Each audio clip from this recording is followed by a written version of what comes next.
Hello and welcome to today's expert webinar presented by AccountantsWorld. My name is Div Bensali and we'll be getting started with the 2016 tech update presented by Randy Johnston in about 4 minutes here. Just wanted to mention also, if you have not yet downloaded the materials for today's presentation, you can click the Handouts tab on your GoToWebinar control panel. You'll see two versions there. One has 2 slides per page and one has 3 slides per page. So whichever way you'd like to view it or print it out is up to you. So please go ahead and get the handouts if you'd like. You can check your audio connection under the audio tab, and we'll be getting started in about 3.5 minutes here. Thank you.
My name is Div Bensali. I'm a Vice President at AccountantsWorld.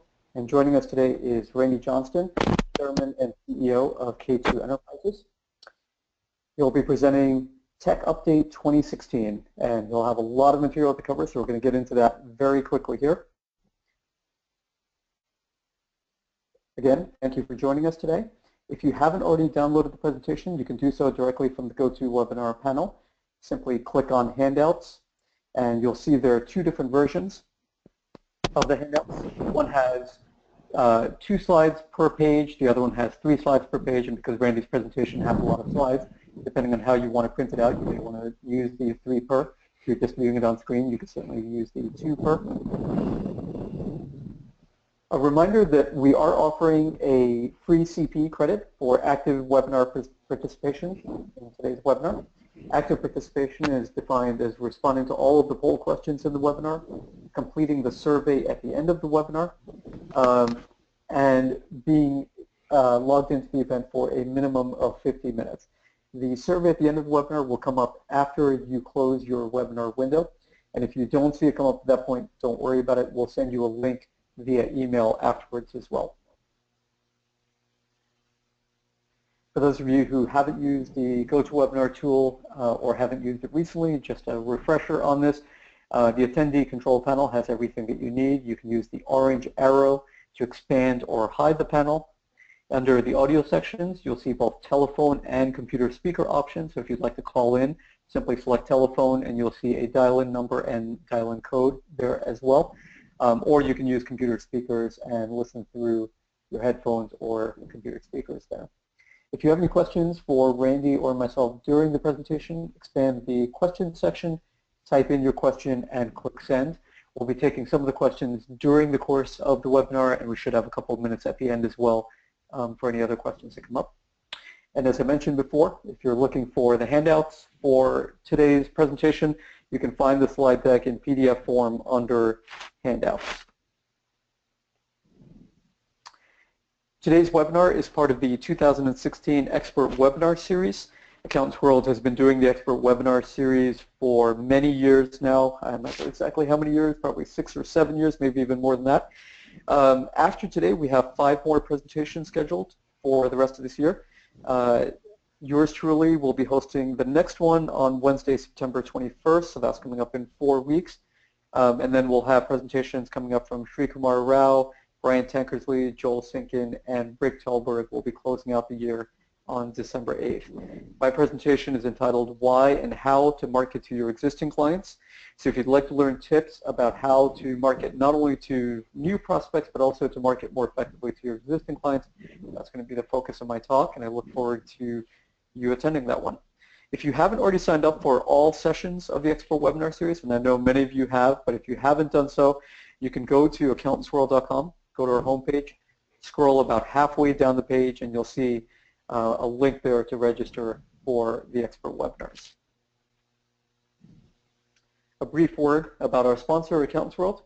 AccountantsWorld is the recognized pioneer in cloud computing solutions for accountants and has been for over a decade. We like to say that we've been doing cloud computing for longer than the term cloud computing has been accepted and known. We offer a full suite of integrated cloud solutions that includes virtually everything you need for your practice outside of tax, and we integrate with basically every tax program out there. The centerpiece of what we do is what's called the Power Practice System. The Power Practice System is a bundle that includes cloud solutions for bookkeeping, write-up, trial balance, document management, client portals, practice management, after-the-fact payroll, and much more. So, like we said, it covers a really wide span of what you need to effectively manage your practice and boost your profits. Then we also offer Payroll Relief, which is the leading payroll processing solution built and designed exclusively for accountants. Whether you're currently offering payroll services or not, Payroll Relief can deliver significantly higher profits by automating virtually every step of the entire payroll process. And you can see there some of the things that other people have said about us as well. So if you'd like to get better control over your core services, work more collaboratively with your clients, and achieve higher profits in fewer hours, we encourage you to go ahead and visit AccountantsWorld.com. You can learn about our solutions, and you can also sign up for our accounting and payroll webinars there. Excuse me. And now, before I turn it over to Randy Johnston, many of you already know him, but a brief introduction to Randy. He's the top-rated speaker in accounting technology and has been for over 30 years. He was inducted into the Accounting Hall of Fame several years back. He has consistently been recognized as a top 25 thought leader in accounting, as well as one of Accounting Today's top 100 most influential people. And he authors a monthly column in CPA Practice Advisor. So at this point, I'd like to turn the floor over to Randy Johnston. Well, Div, thank you so much, and I would tell you, since I've heard all 5 of the next series presenters do presentations over time, I'd encourage you to be around for those in the future as well. So in this particular case today, we have a lot to cover, and that really is the intent, is to get through quite a little bit quickly. I don't intend to necessarily cover every piece that's in your handout because there's so much going on, even with new releases this week of new smartphones and other technologies and so forth. But we will cover a lot of the things that I consider to be pretty important, and probably the most important thing out of that for me is the family. You know, as summer's drawing to a close here, it's been a pleasure to spend time with all of the grandchildren, and we have another one that's imminent with the due date just a couple of weeks away. So I've made a policy over the last 5 now, almost 6 years, to always show a picture of the grandchildren before we go, and this happens to be a recent time when the whole family was together. So I do own my NMGI company out of Hutchinson, Kansas. Some of you know us from that relationship. I also am an owner in K2 Enterprises, and some of you know us from that relationship where we're producing about 1,600 courses a year in the U.S. and Canada. We do have websites to support the technology content that we're going to talk about today. If you're a CPA professional, you can look at CPA Firm Tech, or if you need accounting software or paperless information, I have those at the websites as well.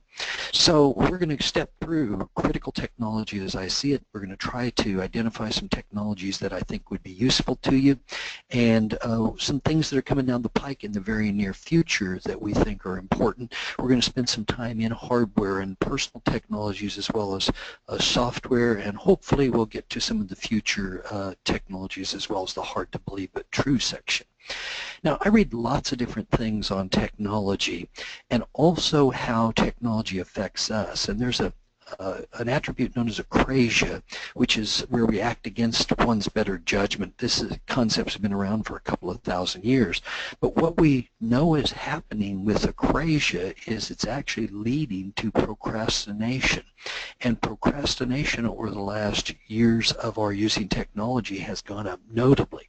So researchers in this area are suggesting if you're going to work on technology that you put it off as much as you can and delay it will actually improve your productivity. And all I'm going to do is use the words Facebook and email.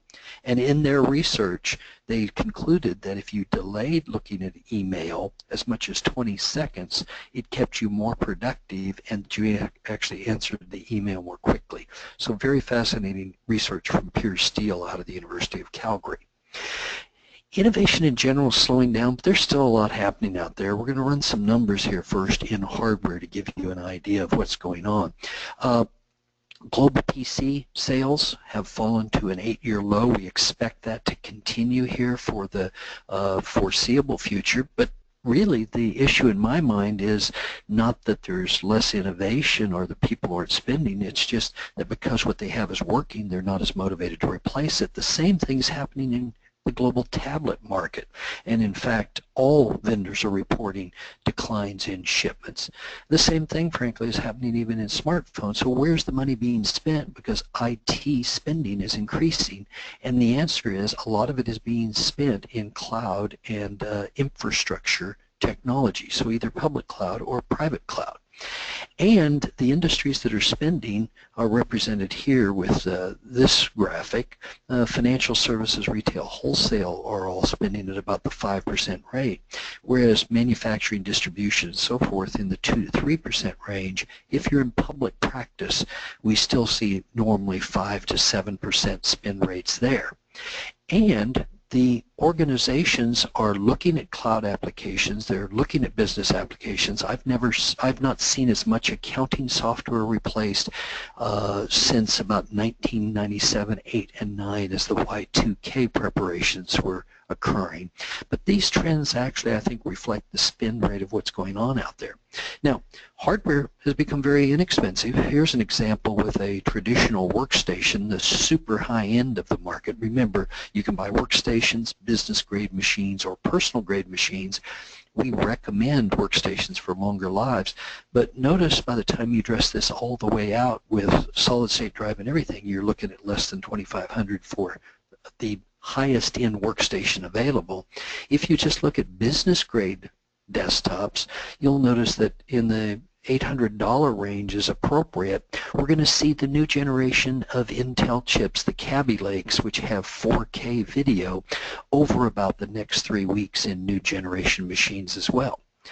We also see, though, a trend towards buying all-in-one machines, and I give you a couple of examples here with the NV34 and an HP all-in-one. So in clerical positions or in the right situations, these types of machines might make sense. We're seeing a trend towards larger monitors along the way as well. Now, there is a very interesting generation of new secure computers. This is represented by the ORWL desktop computer. It's kind of like the old Mission Impossible. If you break into it, it destroys itself. And that's actually a good thing, because as our attacks get greater, and both physical and remote attacks, we're going to need to come up with new strategies to protect ourselves. But the all-in-one slash 2-in-1, 3-in-1 convertible type computers are making good progress too. Lenovo is introducing a business grade version of their Yoga Tab Pro. You can see that this is a water resistant product and has a Pico projector in it at about the $500 price point. A marvelous value, particularly for those of you who might have to be buying computers to send with students.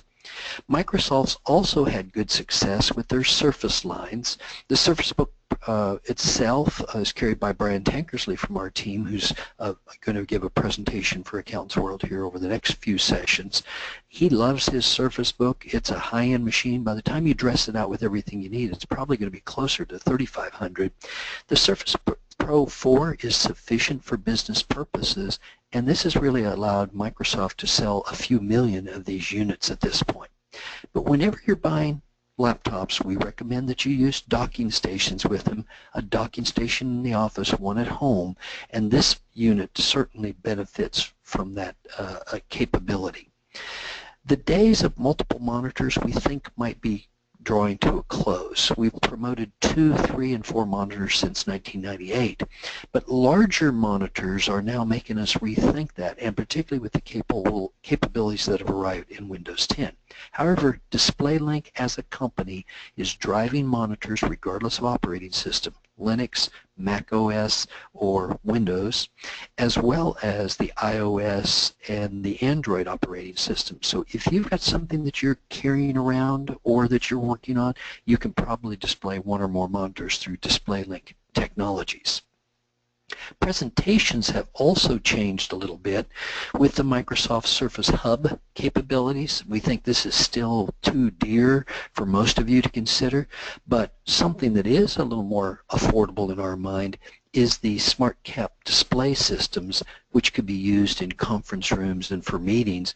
And you know, a nice 65-inch unit is in the $5,000 range. It's like an interactive whiteboard, and it can multi-conference between multiple sites. Again, very interesting technology. And in the future, we're going to see more higher resolution technologies. Here I'm representing this with the Panasonic 8K sorting table. The lady explained the capabilities to me. I ran it for a little bit. Phenomenal what you see on this type of very responsive type of presentation.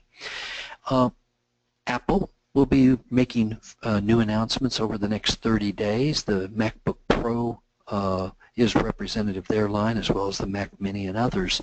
And they continue to, hold their 3 to 5 to 7% market share. It depends on the month how it fluctuates.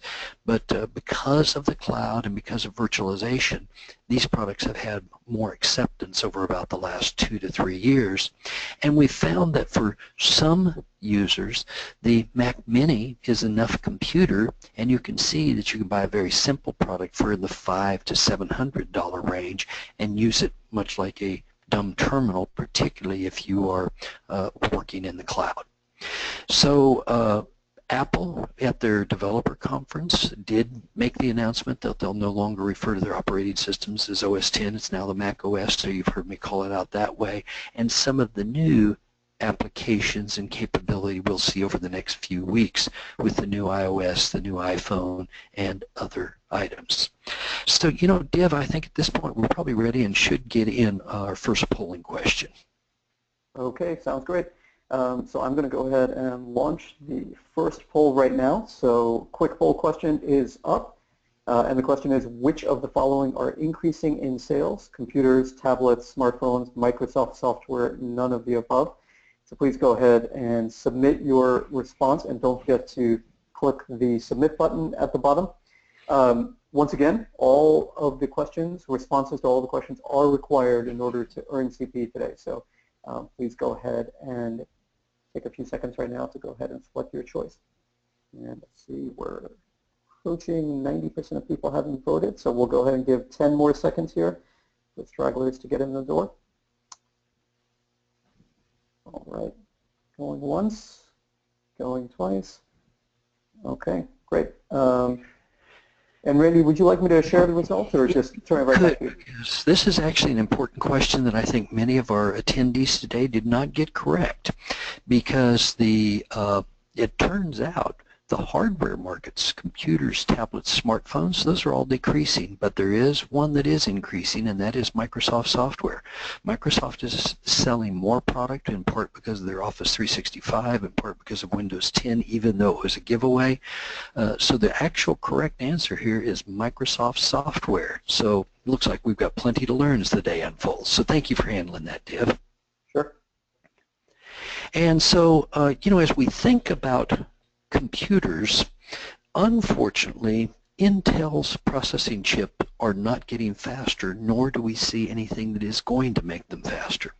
But there's a little bit of promise on 2 or 3 or 4 fronts. The interfaces, which one of the interfaces we could have is Thunderbolt 3 or USB-C 3.1. Those are the 2 kind of peripheral attachments, things that are increasing in speeds. We'll want you to watch for Thunderbolt 3 as it arrives and the new USB-C 3.1 Gen 2 technologies.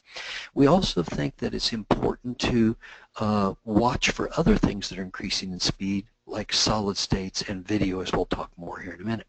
Now, of course, Apple has their new iPad Pro out this year. I've used the Pro model some. It's big enough, though it's almost too heavy and too large for me to enjoy using the product. It's been advertised here over the last month or so as a computer alternative. I don't think that's true either.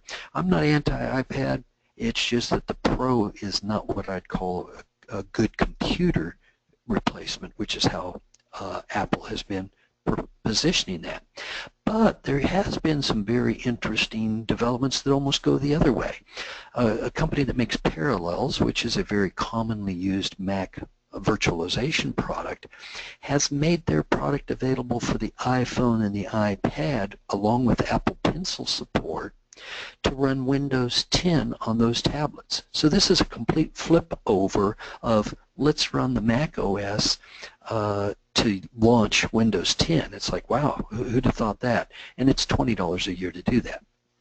The Windows tablets, really the tablet only or the 2-in-1 or 3-in-1 varieties that are available, vary from a very low price point like the Dell Venue 8 at $179 up to the Microsoft Surface book at the high end of this market. And Windows 10 tablets, I've got to caution you, I don't want you to really be buying the 2-in-1 tablet version of these Windows products when you can get the real computers for about the same money and get so much more performance. So there's a lot of confusion in my mind about the Windows tablet offering, where people are purchasing tablets thinking they're getting computers and then disappointed in the speeds, and it's because they've purchased the wrong product.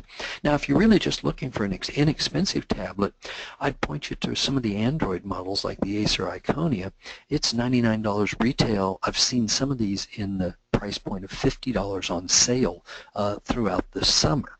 And as it turns out, Amazon has a delightful line of products as well for just common tablet usage. But our caution here is that the Amazon operating system has provided a backdoor for Amazon services, and that provides a privacy concern from our perspective. Now, Amazon has brought out their new Kindle Reader. Even on my flight for this week, I sat next to two different people, each using their Kindles, and I had a conversation with them. What do you think? Oh, I was still in love with my Kindle, and so forth. This is a very high-end reader product. By the time you add 3G and make it ad-free, it's about a $400 product, but it's super light, super easy to read, and you know, if you like the Kindle format, that's a new generation product. Amazon's been betting that this is there's a demand for this product, but I've not seen numbers convince me that it's successful, or any numbers, frankly, on the success so far. Now, touchscreen continues to come along nicely. We're seeing 27-inch models dropping below $500 in price point at this point. 23s are routinely running in the $190 to $250 range. So our rule of thumb is if you're buying laptops, we think it's wise to consider having touchscreen there. We're finding many of the desktops being retrofitted or purchased new with touchscreens at this point. The applications are coming along fine to take advantage of this technology. So you know, don't be afraid of touchscreen. You'll see even more in Office. You'll see it in the publishers of all kinds. Because of security, we need to truly protect ourselves better. You've got your high-end firewall vendors of Cisco and Check Point and the like, and the low-end vendors of Dell SonicWall and WatchGuard and the like. But whether you're in the cloud or premise-based, you need to be running strong firewalls to protect your businesses and your homes. I like to cite the Dell SonicWall TZ series, particularly because they include the new 802.11ac wireless, and they have some very high-level security pieces. and they work for a lot of your homes and smaller businesses. I've included a slide that represents all of the different firewalls that are out there that I think are actually fairly reasonable to choose from. And the rule here is you need to make sure that you look at the speeds of the firewalls, because many of you are getting 50 and 100 megabit services, and most of the vendors overstate what they support by double. So we'll pick on Dell since I was just talking about them. In the SonicWall TZ300, their specs basically say that they'll support up to 50 megabits. Well, it probably will support 25 megabits. And if you've got a 100 megabit service coming in, you'll need to go up to a bigger model like the TZ400. I've made that recommendation in less than the last week. Now, wireless standards are evolving fairly quickly. The main thing I need you to know in this is anything that you're buying at this point should be 802.11ac. Anything that's used in your home or business that's B, G, or N, or A for that matter, should all be discontinued. There'll be some very close range technology done on 802.11ad. So for example, Intel's new virtual headset is an AD connected box. Over the next few years, we'll see additional services of AH and AF, and I've included a simple table here to try to explain what all these standards mean and what they do, but the simple way to look at it, everything that you're buying now should be 802.11ac in your home and in your offices, and all of the other older technologies should be removed for performance and security reasons. Now, another area where we're getting some speed increases is in solid-state drives. You know, these things went along about 10 years with no notable increases in speed. In the early years, 2, 3, 4 first years, they frequently failed. They're becoming very reliable, very fast, and these drives are starting to fix themselves. It's called logical depopulating, or depop.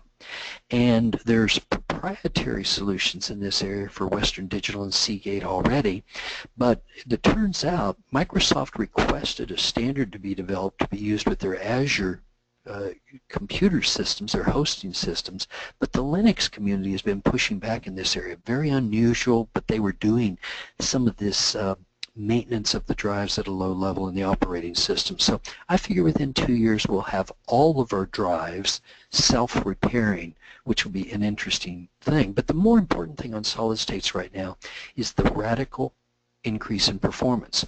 Most of the solid state drives just 2 years ago would only give about 20,000 input-output operations per second, or IOPS. The drives of this year are generally delivering about 40,000, and by the time we get into the first quarter of 2017 and beyond, we'll see 100,000 IOPS.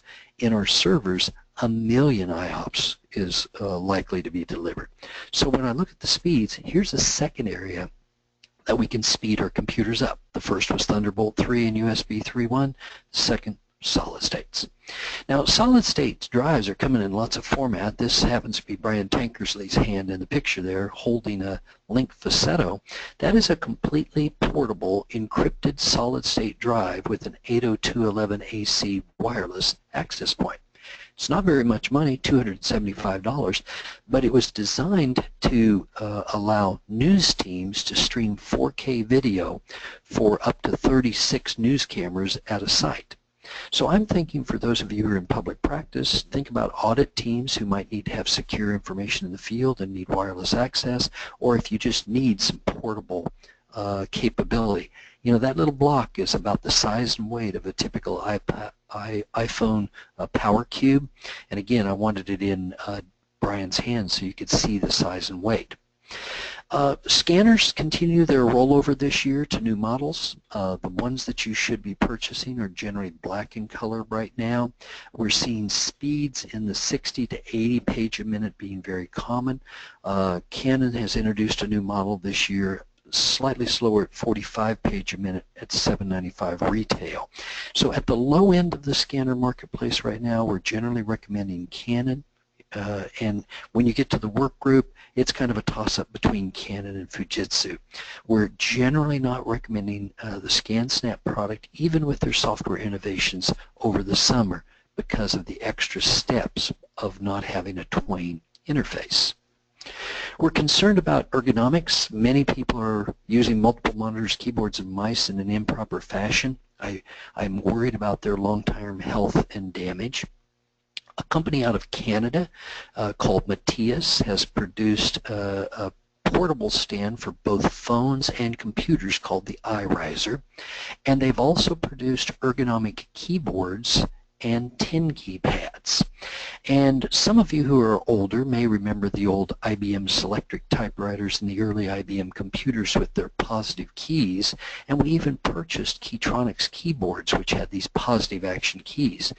The vendor that made those key mechanisms went out of business. Matthias has figured out how to build them. There's a little picture of the 3 key types that they have: firm, medium, and soft, kind of like the 3 bears. So as it turns out, you can order a keyboard with the touch of your preference. The ergonomic stand, by the way, has been adopted globally by one of the big 4 and is only $39 retail, a fabulous buy. Now, early this year at CES, Intel was very consumer-focused with their health and wellness and sports and gaming and drone coverage, but they had 2 technologies I thought were of note. They have a password manager, which is very close to release at this point, and they had a very interesting camera called RealSense, which has infrared and high-speed rendering, including 3D. Now, RealSense can be used as a camera to use the facial login with Windows Hello login, and as it turns out, many of you have cameras in your laptops that don't have this capability. So if you've been buying external cameras like Logitech, or you're using mobile cameras in your computers, there's going to be a transition to a new generation of infrared cameras because they provide greater security. So just be cautious if you're doing much camera buying right now. You need to be looking for the RealSense technology. Now, as I said earlier, Intel typically has given us revisions. Traditionally, they've done a design, released it, they get a new revision, release it the next year, and that was referred to in the industry as tick-tock. The last couple of times that they've released processors, they could not get a new generation done, and they had a delay getting a revision of the revision done, so the pattern became more like tick-tock, because it was really that slow instead of this every other year.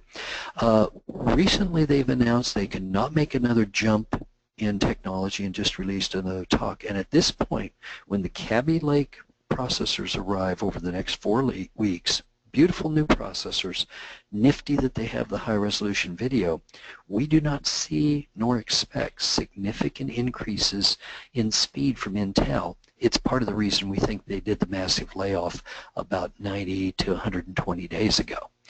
And The Economist reported on this in March as well. They've got wonderful coverage of a lot of facts around this, but fundamentally the lines have gone flat, and even though about 13 trillion transistors a second were made globally in 2015, and there's going to be even more than that this year, they're just not going to be faster.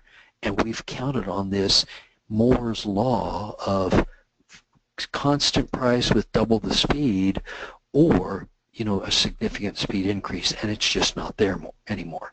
So are there solutions to this? Well, faster interfaces like the Thunderbolt or faster solid states can help surround the processor, but frankly, only coprocessors show any promise.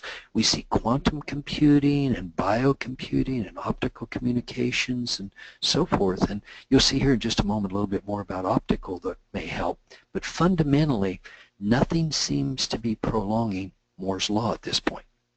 Now, there is a new memory architecture that's being deployed called storage class memory. It's about 1,000 times the performance of solid-state drives. That's pretty interesting. And it's about 10 times as dense as RAM. So Intel and Micron have, a technology that they've developed called Crosspoint, 3D Crosspoint, and HP and SanDisk, along with Western Digital, are working on memristors. If you followed me for a few years, 2 years ago I first started talking about memristors with you. So it turns out these technologies can be used with, or to create ultra-speed storage, and these are just starting to arrive in the new server designs right now. Some of these will wind up in the data centers, some of these could wind up in your office, but memory class architecture of this is pretty interesting. So this diagram basically helps you see, hard drives are kind of the low end of the chain, and then we have NAND, and then it goes up to the 3D Crosspoint and DRAM, and up to static RAM, as it turns out. So we've got some possibilities of storage helping us a little bit too. Earlier this year, Google mentioned that their Tensor Processing Unit, or TPU, has been in development 2 years, and they have a couple of thousand projects running on the tensors right now. We'll cover that a little bit more later in the presentation. But you can pay for prioritized search results, not placement, but results. In other words, you're looking for something and want it to get a better, trolling of the internet, if you will. You can pay for that, or better voice recognition, by deploying these tensor processing units. So Google's been working on this fairly hard, but they know that the end of the road's in place on the Intel side. So Chinese fab the Chinese government has said, we want to have chip fabrication control by 2050. They've been publicly funding this. They've already made acquisitions of Qualcomm and Foxconn, and I've given you the company names here that are behind this. They actually just made another acquisition on a video vendor here for a couple of billion over the last 2 weeks. They bought Micron, or have a bid in for it. They've made a bid at Fairchild and so forth. The bottom line to all this is the Chinese government wants to own all intellectual property and all creation of these chips, and they expect to have the likes of Intel and AMD fall in the path of this. The next thing I'd like you to be aware of is that the Cat 8 standard has actually been approved at this point, and it had been held for the addition of 40 gig and 100 gig standards. Those were all approved during June. So here's Randy's rule of thumb. If you're putting in wire into buildings now, you should use Cat 8. If you are pulling in fiber, the only fiber that should be used is OM3. So many of you are going to be faced with a wire replacement if you're using Cat 5, 5E, 6, and so forth. And that standard now is officially Cat 8. I am no longer recommending for any organization over 50 people anything but Cat 8. Below 50, I'm okay with 6A temporarily, and I'm really reflecting on that since the standard's only been out a few weeks.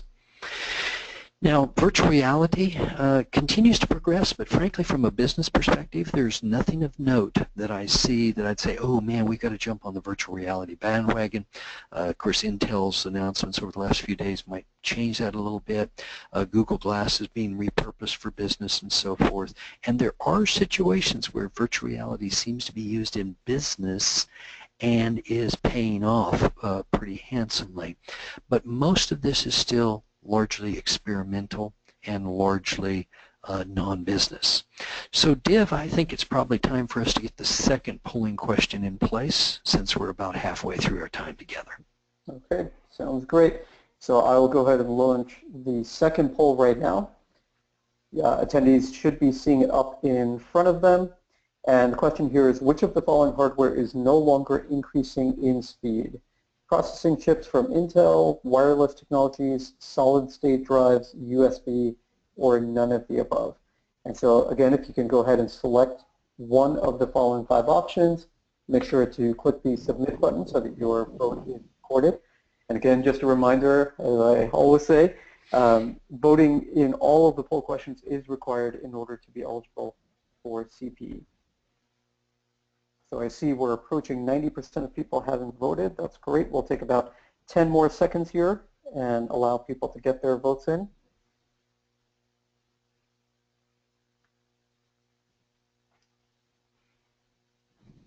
All right, going once, going twice. Okay. Okay, here we go, Randy. We have 61% of people saying processing chips from Intel are no longer increasing in speed. Yeah, and you did get the message there and got it right. Wireless is getting faster, solid states, USB, all those things are getting faster, but the economies that we've had from Intel, AMD, and all the competitors through the years, unless somebody makes a major breakthrough, that's just no longer going to happen. I have a very direct concern in this area that developers have counted on increasing speeds to cover up some of their programming techniques, and that's not going to happen. So there's going to be a stumble in my mind over the next little while as this occurs. So I've been watching it for some time. I've been predicting it for about 5 years. That time's just about on us. So thank you, Div, for doing that. And well, I guess we should go back to work and see if we can get through a little bit more of this. Okay, great. So that said, then, we're going to take just a moment on some of the personal technologies that are out there. Probably one of the hits of the new personal technologies is the Amazon Echo. 3 million of those have been placed by Amazon at this point. I enjoy my Echo immensely, and as do most of my family members and business associates. Game players usually indicate some of the new technologies that we'll see, and E3 was a good gamer year this year with lots of new PlayStations and other virtual reality things coming into the fall. I went ahead and purchased a new Xbox One S when those came out on August 2nd.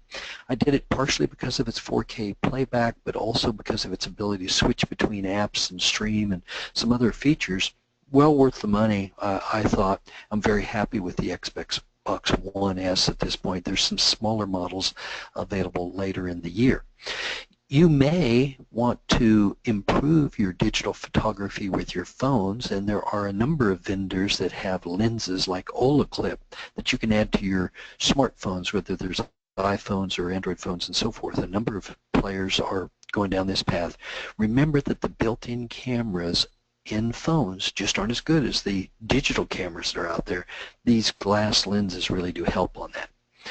I also enjoy the Live Home unit, which automatically uploads pictures and videos to a shared storage in your home. So my daughter has these, for example. So, you know, when we're in her home, her digital frame is actually her storage unit with the Live Home. And of course, we've talked about the Amazon Echo, but to me, it is a winner in the Internet of Things for home, but I am not convinced that the Internet of Things in home is going to go as fast as the projections. But we do see some interesting connections being made to the Amazon Echo ecosystem. Of course, Amazon introduced a couple of additional products, their portable tap and their smaller dot that you can use around the home. But vendors like Ford have said, you know, we're going to allow Amazon Echo to come into our Sync 3 interface, meaning you can start your car from inside your home or open your garage door at your home from inside your car with this type of technology. So these are being incorporated into the current generation Ford deliverables. It probably will go in sync with their driverless car promise to us over the next few years. Google saw the success with Amazon and, you know, responded by creating their own unit, the Home unit. It's supposed to be available in the fall. It is interesting in that it's AI powered, and there's some very interesting artificial intelligence that's going on with Google here, but still don't have a time frame, don't have a price on this product. And by the way, Google has 7 products now with more than 1 billion users each. And of course, you know, if we take somebody like Procter & Gamble who says we don't have success with a product unless we have more than 1 billion in sales, having 1 billion users is a pretty good measure. YouTube being an example, Gmail being another example, and so forth. So they got 7 products with 1 billion users. So the Internet of Things forecasts I've included just so you can see what PricewaterhouseCoopers and others are saying about that. But fundamentally, Adam Seeger said something earlier this year that I thought was interesting. Fun, but not essential. And I think that will actually slow down this market, even though we've had success with Google with the Nest thermostat and some other things. There's quite a bit of volatility in this area, and I'd have you use caution right now. Now, you know, smartphones are going to continue to change over the next little while. We'll see new generation Samsung phones with the Note 7 and the iPhone 7 and so forth. And you know, a phrase I really like about smartphones is we really should refer to them as a pocket computer with sensors. That's a lot closer to what we're really carrying today. I don't know which smartphone is right for you. You can have price as an issue or unique features that you need, but it is pretty clear that the Android platform is winning globally, as well as here in the United States, and it's really a two-horse race between Android and iOS at this point. And I look at the Statista pieces in preparing for this. The lines are pretty much the same through current, and fundamentally about 50% of the users here in the US are Android and about 40% are running on iOS. So this war is kind of over between the platforms. Even though Microsoft's still dabbling in Windows Phone, we would caution you to go too far down that line. I like using my Windows Phone when I had it. There's lots of new features in the current Windows Phone, but you're a lot safer in Android or iOS at this point. So there is a vendor, it's actually not a vendor website, a website called productchart.com that evaluates vendor products, and they have a number of different products out there that they can evaluate. But in phones specifically, you know, they look at all of the different features, near field chip and memory and camera quality and so forth, and make recommendations based on that. And the best I can tell, it's not vendor supported, biased in that way, and there's several things here that they've done well. So when we look at phones and market shares, there's really only a couple players to consider out there, but one you may not be familiar with is OnePlus, a ceramic-based phone, very nice little product that runs quite well, very durable. Google's Nexus 6P, which gets us to the Google phone system, which is a service I'd prefer to use, but I've got to find cheaper instruments than the current Nexus 6Ps that are offered at the $450, $500 price point. Of course, the S7 family is currently the leading product in terms of evaluations and lots of other sources. And all of these phone systems are capitalizing off their payment systems. As it turns out, both of these use near-field communication, so you'll see a lot more payments supported on each of our type of phones. And speaking of phones, you know, the current family of iPhones with the 6 and SE family are shortly to be replaced, along with the new operating system as cited earlier. When it comes to camera, Samsung clearly has the better camera according to the analysts in this area right now, and I expect the new cameras to get even better. While we've encouraged you not to use Windows Phone, the 950 Lumia I've got carried among several of my K2 team members. We're using it as like a pseudo computer, and there are reasons with HP's new phone due in about 4 to 5 weeks that it could be used as a complete computer replacement, just like this product could. So I feel bad for Microsoft at this point, almost too little too late, but they're just in the position where the phone could be used as the camera, as Dr. Bob Spencer and I predicted about 15 years ago, before smartphones got particularly popular. And it's just on the verge of happening with these products because of the Windows Continuum feature inside Windows 10 and Windows Mobile. So you might think about this and say, well, Apple's got a similar feature. No, this is like using your phone as a computer. It's really quite different. You can do it on lower-end phones. Although it's a little bit old news at this point, you know, the Apple versus FBI case earlier this year did call out security, and the key learning for all of us should be, if it is stored in Apple's iCloud or if it is stored in Google's cloud or it's stored in Microsoft's cloud, the information is not secure and it is yielded to government agencies on a regular basis. So part of the reason we caution you to read the license agreements, where Apple's current license agreement still says you can't use iCloud for any business purpose. There's reasons why you need to read those, and one of those reasons is we do yield your data to the government. The reason it didn't work out in the shooter's case is because law enforcement made a mistake and changed a password. If they wouldn't have done that, they'd have gotten all the data.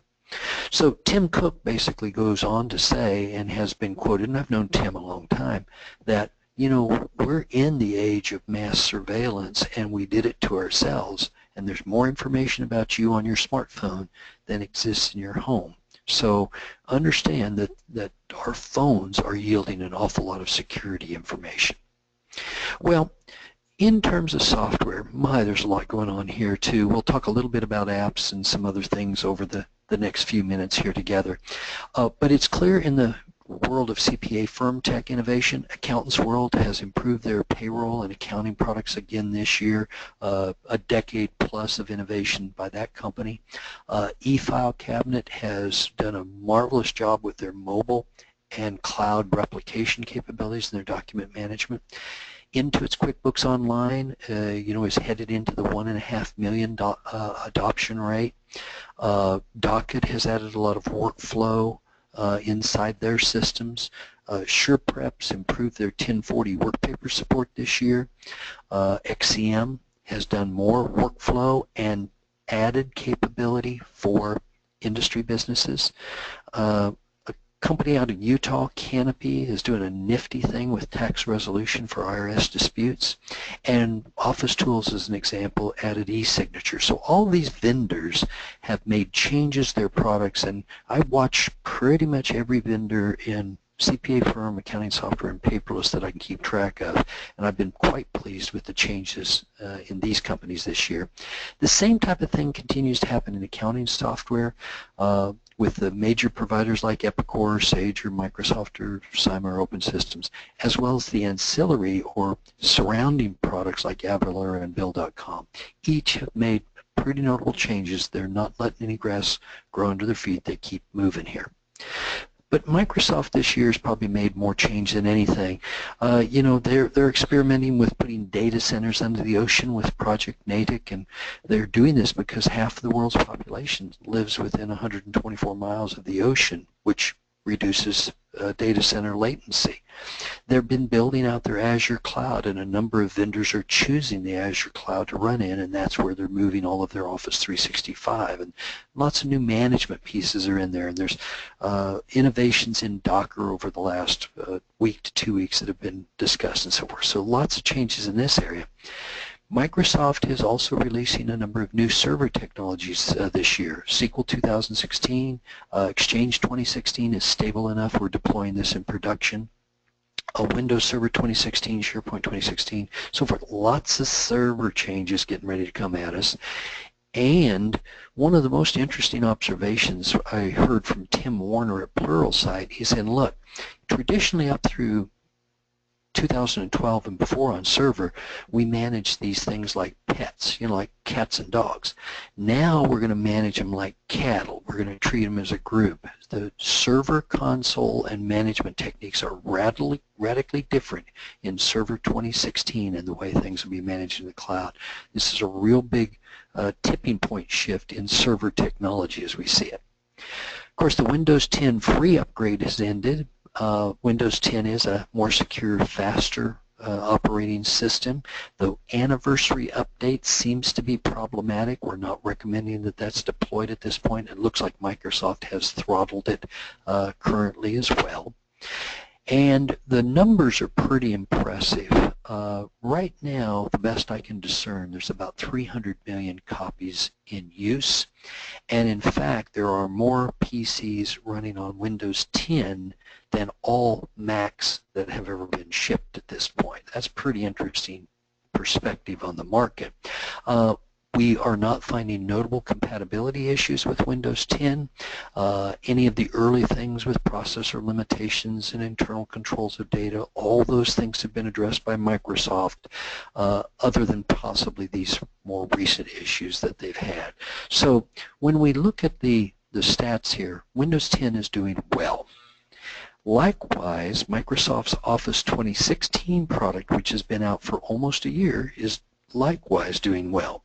But a caution for those of you that are in the webinar today, if you're running Office 365, you must be on Office 2016 by September 30th.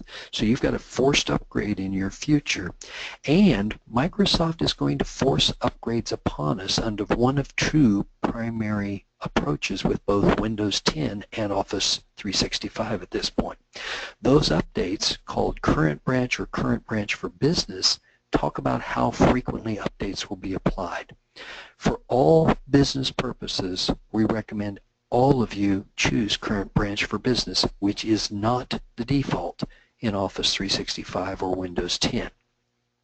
We think upgrading the machines and the applications monthly is disruptive and more prone to error, and I just don't think it's a wise business choice. You want to do that at your home and have problems that you fight at home? Cool, run Current Branch.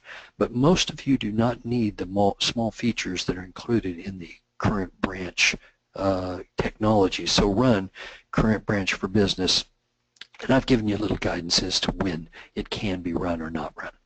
Now, Office 365 and the Office 2016 product have some nifty new features in Excel with some significant pivot table enhancements and financial templates and a little bit of charting, as well as their Power BI. One of the other things I really like is their new data loss protection piece that keeps spreadsheets from being sent out with things like Social Security numbers in them. Outlook does some of the same type of things, but if you just ask me, is it worth upgrading to Office 2016? No, probably not. Was it worth upgrading to Office 2013? Yes. So notice the difference in attitude around that. If you have to take it or if you do take it, great, but there's very few features that tell me you must need to upgrade. So we've seen some Power BI changes and so forth, and those are all nifty. Now, there are a few evolving technologies I want you to watch in our last few minutes together. 5G looks like it's going to advance quicker than I thought. It really will probably be available in the large markets by 2018, possibly as early as next year. And by 2020, you can expect 15 to 20 gig service at your phone, which is pretty phenomenal performance. So as this evolves, expect us to get a lot more 4K video and be able to improve security because we can do private VPN tunnels over 5G. We're also seeing delivery now of all of these new technologies. Software-defined networking, which is configuring your firewalls and switches for virtualization, just like our servers have been done. Those products are all starting to ship. Silicon photonics, where we hook up things inside the computers with lasers, those are starting to ship. The new wideband multimode fiber standard has arrived and products are being implemented, and the new video standard for 4K, H.265, shipping. So all of those are pretty significant in their own right. We could probably have a whole hour on those alone to help you understand why those are so important. 3D continues to do well, but again, like virtual reality, nothing that's really new that says you've got to go get this. There's handheld scanners and inexpensive printers, and there's some really amazing things going on here. But from a business perspective, it's still kind of experimental toy, even though we're seeing it used for dental crowns and bridges, for knee replacements, for jet engine parts, for cabin fittings. I mean, there's a lot of places that's being used, including printing a complete car. So I'm not saying that it's not important, just not moving as fast as I thought it might look. So there are some things that are going on that are pretty big, though, because artificial intelligence is really starting to get in lots of places. We're seeing more robots being used. You know, I love using my iRobot on the floor in the house, as simple as that sounds, and it's a couple $100 for that bloody robot. But we are seeing interconnected technology breakthrough with robots, drones, intelligent cities, self-driving cars, artificial intelligence, and big data. See, I think we're just entering the fourth industrial revolution, and it's not a product revolution, but a system revolution, and it's a real big deal as I see it. So I've given you a little bit of background on some of the robots. I'm not really intending to talk to the points on robots and drones, but I want you to think about how these different technologies are coming together to create a new environment, including the restrictions of the drones that you have to register these. So remember, those toy drones that you fly, they have to be registered. In fact, I've got a drone. I told my wife, we can't play with kids until I get this thing registered, and I should have done it a lot sooner than now. So, any case, just really because I think time more than anything else, I'm actually going to skip through a little bit of the artificial intelligence to this particular slide, which is about labor forecasts. The Economist in June noted that artificial intelligence is driving the probability of automation in a significant way. And I'd like for you to note that accountants and auditors have a 0.94% probability of having a lot of their tasks automated. And that's a real big deal as I look at it, and I could explain why I think that's going on. But the job map for the U.S. prediction there, you can see that non-routine cognitive and non-routine manual jobs are increasing in number, but routine cognitive and routine manuals, those aren't. So it's going to be quite a challenge for us here as we continue. Further, there's a little bit of coverage about how artificial intelligence works and that it's really called layer cake in the profession. So as it turns out, this layer cake approach is getting a lot more effective. Microsoft is running artificial intelligence right now with 152 layers, and wow, again, we could do another whole section on this. But as I mentioned, Google's TensorFlow projects, notice here we've got a couple of thousand projects being used with the Google TensorFlow in artificial intelligence alone. And yeah, part of the reason we saw those YouTube videos with cats is because Google was really working on that, and in 2011, the system by itself discovered cats, which is pretty interesting. Well, there's a few things that I'd like to pick up, and I think because we're on our last minute or so together, I'm actually going to just drop to my hard to believe but true section, because Amazon is trying to roll out their drones, and they have their new landing pad that they've been using with this, and of course Segway has their 9-bot robot that they have out there. We're seeing LiDAR sensors being mounted onto the cars to try to help make them self-driving. And Samsung, of course, has their internet-connected family hub fridge, so you can actually see what's in your fridge without getting up from your chair. They also, there's also available from HairMax the laser band, really a hands-free device to treat hair loss. So for the follicle challenge, that's a little toy that's out there. All these, by the way, in the hard to believe but true section are available right now. You've got your smart ski airbag vest, which protects you if you're going to fall down when you're skiing or boarding. And of course you've got your animal fitness coach pendant, so you can see that your pets are eating and drinking the right amount of food. And of course you've got your olfactory alarm clock, which wakes you up to sense, or the clocky, which jumps around the room and wakes you up by making a lot of clattering noise, kind of interesting stuff. And of course the mother sensors, which allow you to put sensors on all sorts of things, toothbrushes, pill bottles, car keys, and so forth, just to help us locate things. But I think our time together is coming to a close, so Div, I think we're ready for your last question there. All right, I'll go ahead and open that up here. Okay, so attendees, you should be seeing the question about software products in front of you right now. So again, 5 choices there. Please go ahead and select one of the following and then make sure you click submit so that your vote is counted. Last reminder, voting in each of the questions is required in order to earn CP credit today.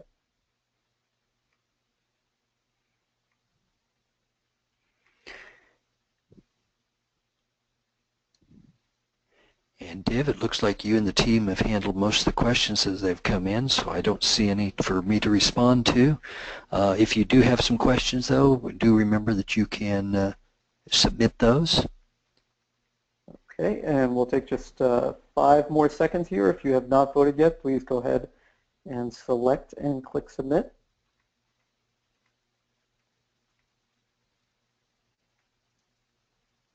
Okay, great. So Randy, if you're done with your presentation, if you don't mind, I'll go ahead and take the control back here. Yes, I think that can work, Div. Thank you very much, and I appreciate all of our attendees today. Absolutely, and once again, thank you so much, Randy, for joining us today and for the plethora of information. And I know there were slides that Randy wasn't able to get to, but those are part of your PDF handout as well, so you can take a look at those on your own. Thanks again to all of you for attending today. 2 final things. Don't forget to complete the post-webinar survey to make sure that you earn CPE. And the way that you do that is when you close out of the GoToMeeting window, the survey should automatically open. If it doesn't, don't worry about it. You'll get a link to it in your email as well. Final point, AccountantsWorld is just started a new webinar called 3 Ways to Grow Your Bottom Line Without Adding Clients or Staff. We did this as an ebook as well, and it was wildly popular. We're now adding some additional information in there as well in terms of how to be client efficient. And we think this is going to be a really terrific webinar for us. You can sign up at 3waystogrow.com, the number 3waystogrow.com. And the first session will be in just a couple of weeks here. So we look forward to seeing you at that webinar. We look forward to seeing you at the next expert webinar where I'll be presenting. And thanks again for joining us today.